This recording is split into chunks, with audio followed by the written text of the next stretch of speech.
இது ஃபர்ஸ்ட் மலேசியாவின் செய்திகள் உங்களுக்காக.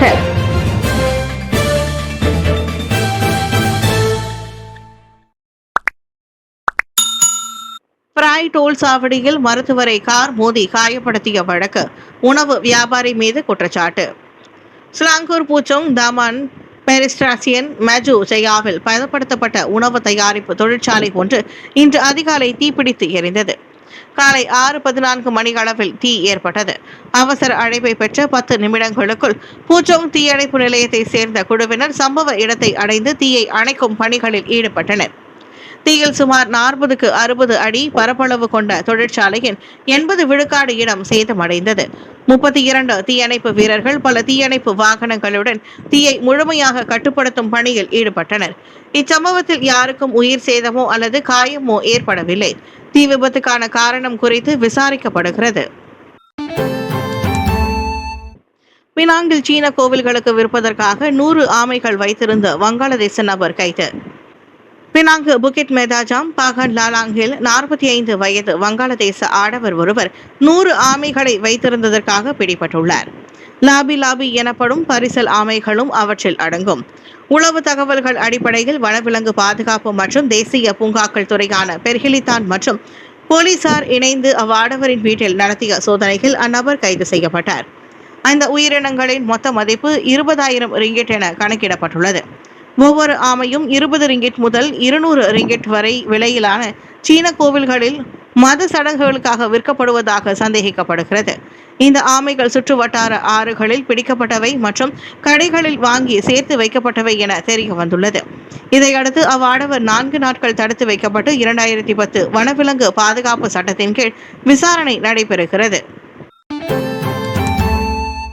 கங்கர் மற்றும் கோலா பெர்லிஸில் 7 வளாகங்களில் 15.5 மில்லியன் ரிங்கிட் மதிப்புள்ள மின்சாரத்தை களவாடிய பிட்காயின் கும்பலை முறியடித்த போலீஸ்.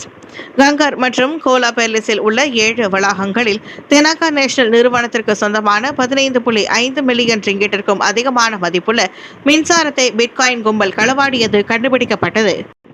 இச்சம்பவம் தொடர்பில் சீன பிரஜை ஒருவன் கைது செய்யப்பட்டான்.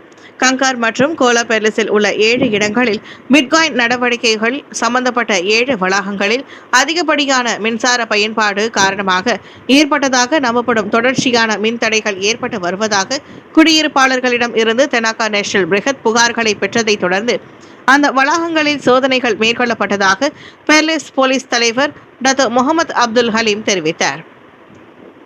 இந்த 7 வளாகங்களும் சட்டவிரோத மின்சார இணைப்புகளில் ஈடுபட்டுள்ளன என்பதை ஆய்வுகள் மூலம் உறுதிப்படுத்தப்பட்டன.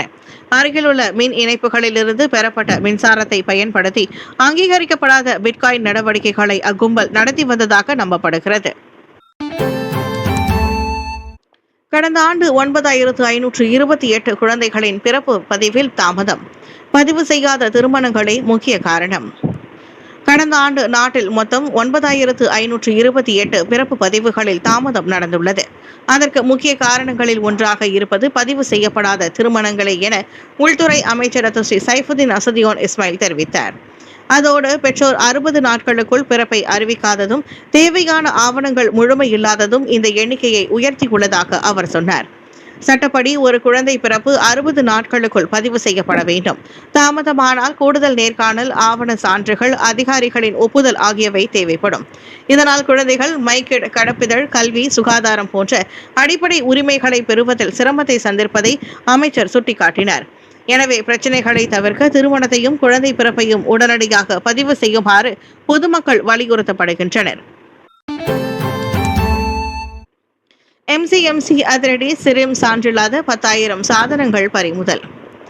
மலேசிய தொடர்பு மற்றும் பலுடக ஆணையமான MCMC கிளான் பெட்டலிங் ஜெயா பகுதிகளில் நடத்திய 19 மணி நேர ஆப்டிக் சோதனையில் சுமார் 10,000 தொடர்பு சாதனங்கள் பறிமுதல் செய்யப்பட்டன.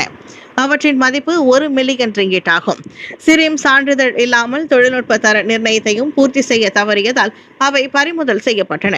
பயணீட்டாளர்களின் பாதுகாப்புக்கும் சேவை தடங்களை தவிர்க்கவும் இந்நடவடிக்கை அவசியம் என MCMC கூறியது. எனவே சிரிம் தர சான்றிதழ் பெற்ற சாதனங்களை மட்டுமே வாங்குமாறு பொதுமக்கள் அறிவுறுத்தப்படுகிறார்கள். கெடா பெண்டாங்கில் 4 மீட்டர் ராஜநாகம் கண்டுபிடிப்பு.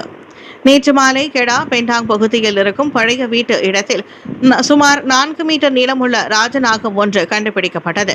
மக்கள் பாதுகாப்பு படையான APM-இல் பணிபுரியும் வீரர் ஒருவர் கூறுகையில், தான் பணியில் சேர்ந்த 11 ஆண்டுகளில் இவ்வளவு பெரிய மற்றும் ஆபத்தான ராஜநாகத்தை பிடித்தது இதுவே முதல் முறை என தெரிவித்திருந்தார். அந்த ராஜநாகம் அவரை நேராக பார்த்து கொண்டிருந்ததால் சிறிய தவறு கூட உயிருக்கு ஆபத்தை விளைவித்திருக்க கூடும் என அவர் மென்மேலும் குறிப்பிட்டிருந்தார். அந்த பாம்பு கம்புங் தத்து சையத் அகமத் பகுதியில் உள்ள பழைய வீட்டின் தகர கூரையின் கீழ் மறைந்திருந்தது என்றும் அருகில் வசித்த ஆடவர் ஒருவர்தான் அதனை கண்டறிந்து APM-க்கு தகவல் அளித்தார் என்றும் அறியப்படுகின்றது. மீட்பு பணியின் போது பாம்பு சிக்கலான இடங்களில் ஒளிந்து வெளியே வந்தது. அதனால் அது தப்பிச் செல்லாதபடி APM குழு மிகவும் கவனமாக செயல்பட்டு பாம்பை பாதுகாப்பாக பிடித்தது என்று APM அதிகாரி லெப்டினன்ட் யூசிலினா யூசுப் அறிவித்திருந்தார். நடமாடும் தொழிலாளர் நீதிமன்றம் இந்த ஆகஸ்ட் மாதம் முதல் செயல்பட தொடங்கும். ரமணன். ஆகஸ்ட் மாதத்திற்குள் தீபகற்ப மலேசியாவில் நடமாடும் தொழிலாளர் நீதிமன்றத்தை மனிதவள அமைச்சு தொடங்கவிருக்கிறது. 3 வாகனங்களுடன் செயல்படும் கிராமம் நடமாடும் நீதிமன்ற சேவையின் மூலம் கிராமப்புறங்கள் மற்றும் உட்புற பகுதிகளில் உள்ள தொழிலாளர்களும் முதலாளிகளும் தொழிலாளர் நீதிமன்றத்தில் கலந்து கொள்வதற்கான வாய்ப்பை எளிதாக்குவதே இந்த முற்போக்கான நடவடிக்கை என்று மனிதவள அமைச்சர் ரமணன் கூறினார். இது அனைவருக்கும் செயல்முறையை எளிதாக்கும் ஒரு முயற்சியாக இருப்பதால் தொழிலாளர்கள் நீதிமன்றத்திற்கு செல்ல வேண்டியதில்லை. மாறாக நீதிமன்றம் அவர்களை நாடி வரும். தொடக்க கட்டமாக இந்த திட்டத்திற்காக 5 மில்லியன் ரிங்கிட் ஒதுக்கப்பட்டுள்ளதாக மனிதவள அமைச்சில் தீபகற்ப மலேசிய தொழிலாளர் ஆற்றல் துறைக்கு பணி நிமித்தமாக வருகை புரிந்த பின்னர் ரமணன் இத்தகவலை தெரிவித்தார். கெடா சுல்தானின் நிலத்தை பிரான்சிஸ் லைட் கைப்பற்றினார். வரலாறு உறுதி செய்வதாக சனுசி பேச்சு. பிரான்சிஸ் லைட் கெடா சுல்தானுக்கு சொந்தமான நிலத்தை வலுக்கட்டாயமாக கைப்பற்றியதை வரலாற்று ஆவணங்கள் உறுதிப்படுத்துவதாக கெடா மந்திரி பெசார் டாக்டர் ஸ்ரீ முகமது சனுசி முகமது நோர் கூறியுள்ளார். இந்த விவகாரம் தொடர்பான வரலாற்று மற்றும் சட்ட ஆவணங்களின் பணி ஆய்வுகள் தற்போது இறுதி கட்டத்தை எட்டியுள்ளன என்றார் அவர். இந்த ஆய்வுகள் நிறைவு பெற்றதும் பினாங்கு மீது கெடா மாநில அரசு உரிமை கொண்டாடுவது தொடர்பான சட்ட நடவடிக்கைகள் இவ்வாண்டுக்குள் தொடங்கப்படும் என்று அவர் தெரிவித்தார். வரலாற்று பதிவுகளின்படி 1786 ஆண்டு ஆகஸ்ட் 11 பிரான்சிஸ் லைட் கெடா சுல்தானின் அனுமதியின்றி யூனியன் ஜேக் கொடியை பினாங்கில் ஏற்றினார். இதனைத் தொடர்ந்து இந்த நிலப்பிரச்சினை மற்றும் சட்டவிரோத ஆக்கிரமிப்பு நடைபெற்றதாக கெடா அரசு கூறி வருகிறது. கெடா அரசு வழக்கு தொடர்ந்தால் அதனை நீதிமன்றத்தில் சந்திக்க தயார் என பினாங்கு அரசு தெரிவித்திருப்பது குறிப்பிடத்தக்கது. ராணுவ கொள்முதல் விசாரணை 2.4 மில்லியன் ரிங்கிட் பணத்தை இடமாற்றும் முயற்சியை தடுத்து நிறுத்திய MACC.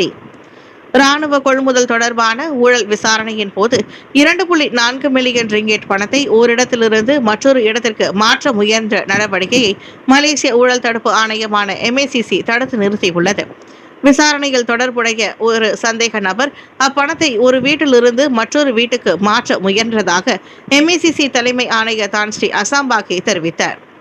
ரகசிய தகவலின் அடிப்படையில் நடத்தப்பட்ட சோதனையில் இந்த பணம் கைப்பற்றப்பட்டதாகவும் இது விசாரணைக்குட்பட்ட முக்கிய ஆதாரங்களில் ஒன்றாக இருக்கலாம் என்றார் அவர். இதனிடையே இந்த வழக்குடன் தொடர்புடைய மூத்த ராணுவ அதிகாரியிடமும் வாக்குமூலம் பதிவு செய்யப்பட உள்ளது. விசாரணை தொடர்ந்து தீவிரப்படுத்தப்பட்டுள்ளதாக MACC தெரிவித்துள்ளது. ஜனவரி 15 முதல் மை NIISE பயன்பாட்டுக்கு மை டிஜிட்டல் ID அவசியம். மலேசியர்கள் தேசிய ஒருங்கிணைந்த குடிநுழைவு அமைப்பான மை NIISE-இன் கைபேசி செயலி பயன்பாட்டை பயன்படுத்துவதற்கு ஜனவரி 15 முதல் மை டிஜிட்டல் ID கட்டாயம் என உள்துறை அமைச்சு அறிவித்துள்ளது. அமைச்சு வெளியிட்ட அறிக்கையில் மை டிஜிட்டல் ID மை NIISE-க்கு ஒரே உள்நுழைவு முறை, அதாவது சிங்கிள் சைன் ஆன் அடிப்படையில் செயல்படும் என்றும் வெளிநாட்டு பயணிகள் தற்போது உள்நுழைவு முறையையே தொடர்வார்கள் என்றும் தெரிவிக்கப்பட்டிருந்தது. இந்த நடைமுறை NIISE திட்டத்தின் ஒரு பகுதியாகும். இதன் மூலம் தேசிய பதிவுத்துறையான JPN தரவு தளத்தை பயன்படுத்தி பயனர்களின் அடையாளம் பாதுகாக்கவும் துல்லியமாகவும் சரிபார்க்கப்படும். அதே நேரத்தில் பயனர்களின் தனிப்பட்ட தகவல்கள் சேமிக்கப்படாது என்றும் இதனால் டிஜிட்டல் பரிவர்த்தனைகளின் பாதுகாப்பு அதிகரிக்கும் என்றும் அமைச்சு கூறியுள்ளது. 18 வயது மற்றும் அதற்கும் மேற்பட்ட மலேசியர்கள் மை NIISC பயன்பாட்டை பயன்படுத்துவதற்கு முன் மை டிஜிட்டல் ஐடி செயலியை Apple app store, digital, Google play மற்றும் ஹுவாயே ஆப் கேலரியில் இருந்து பதிவிறக்கம் செய்து பதிவு செய்யுமாறு ஊக்குவிக்கப்படுகிறார்கள்.